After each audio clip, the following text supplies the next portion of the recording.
여러분들 자녀에게 이것이 있으면 명문대에 안 보내셔도 되고요. 이것이 없으면 명문대라도 보내셔야 됩니다.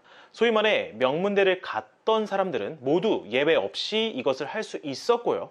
비명문대 출신들은 이 능력이 없던 경우가 많았습니다. 뛰어난 머리, 부모의 든든한 지원 아니었습니다. 이 영상을 끝까지 보시면 이것이 무엇인지 알 수 있고요. 이것을 어떻게 키우는지 아실 수 있습니다.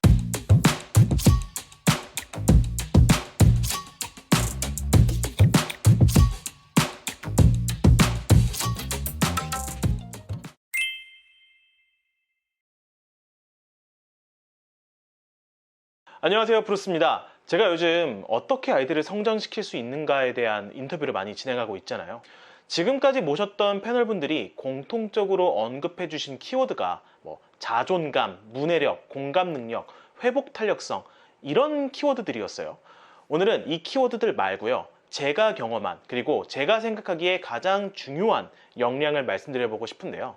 제 배경 이력 중에 특이사항을 하나 말씀드리고 싶은데요. 저는 2012년부터 2015년까지 총 3년간 공군 장교로 군복무를 했습니다. 지금 교육 유튜버로 활동하면서 돌이켜보면 이때 전국 8도에서 온 명문대 출신, 인서울, 지방대, 고졸 출신 장병들을 관찰하고 병력관리 차원에서 주기적으로 면담하면서 얻었던 인사이트가 정말 귀중했더라고요. 그 중에서 제가 경험한 명문대 그리고 비명문대 출신들의 차이점을 말씀드려보고 싶습니다. 제가 근무했던 부대가 격오지였어요. 장교 인력이 별로 없다 보니까 저 같은 어린 장교 같은 경우 겸직을 해야 되는 경우가 많았습니다. 진짜 힘들었는데 그래도 제가 즐기면서 했던 보직이 하나 있어요. 바로 장병들을 교육하는 정훈 장교 역할이었습니다. 하루는 교육해야 될 내용이 너무 빨리 끝난 거예요. 한 15분 정도 시간이 남았는데 병사들한테 뭔가 의미 있는 이야기를 해주고 싶은 거예요. 그때 했던 이야기를 짧게 말씀드리면요.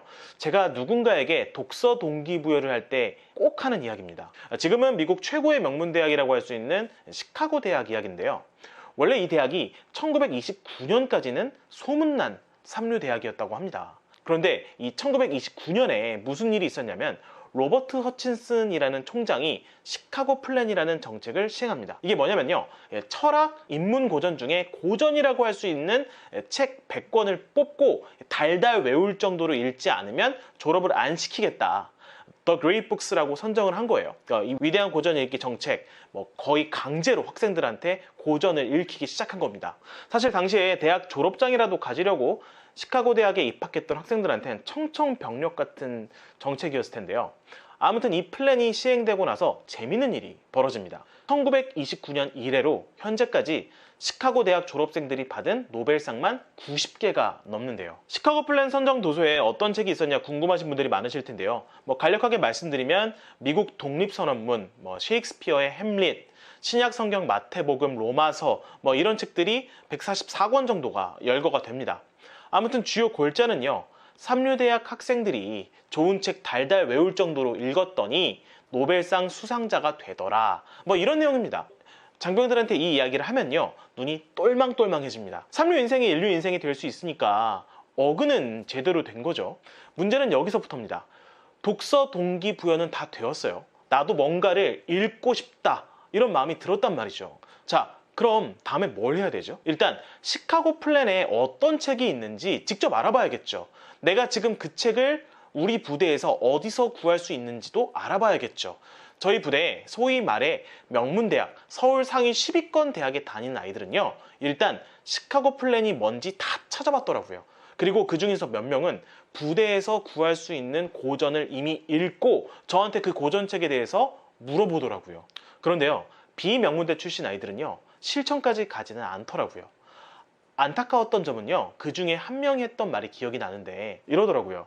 중대장님, 그런데 시카고 플랜 도서들 보니까 책 저자가 대부분 서구 쪽으로 치우쳤다는 비판도 있던데 이것보다 서울대 추천 서적 100권이 더 낫지 않습니까? 라고 물어보더라고요. 그래서 제가 그랬어요. 진짜? 그런 것까지 찾아봤어? 너 그래서 읽어봤어? 라고 물어봤는데 아닙니다. 나중에 읽어보려고 합니다. 라고 하더라고요. 제가 관찰한 명문대 아이들 특징은 바로 뭐든 시작이 쉽다는 것입니다. 이 과제가 어려운지 불가능한지 그건 둘째 문제고요. 그냥 해요. 그런데 비명문대 아이들을 대부분은요, 모두가 아니라 대부분은요, 시작이 너무 어려워요. 가능성에 취해 있어요. 시카고 플랜 다 좋다 이거예요. 인류 인재가 될 수 있다는 가능성은 너무 달콤한데 책을 펴보는 수고로움은 싫은 거예요. 시작이 쉽다? 저는 다른 말로 self-motivated, 스스로 동기부여를 잘한다 라고 바꿔 이야기하고 싶어요. 제가 만약에요, 시카고 플랜에 있는 책 한 권이라도 읽고 감상문 제출한 사람은 포상휴가 며칠 가질 수 있도록 부대장님께 제안하겠다라고 동기부여를 했다면요, 아마 꽤 많은 병사들이 책을 읽었을 거라고 생각을 해요. 그런데 여러분 아시죠? 외부적인 동기부여는요, 한계가 있어요.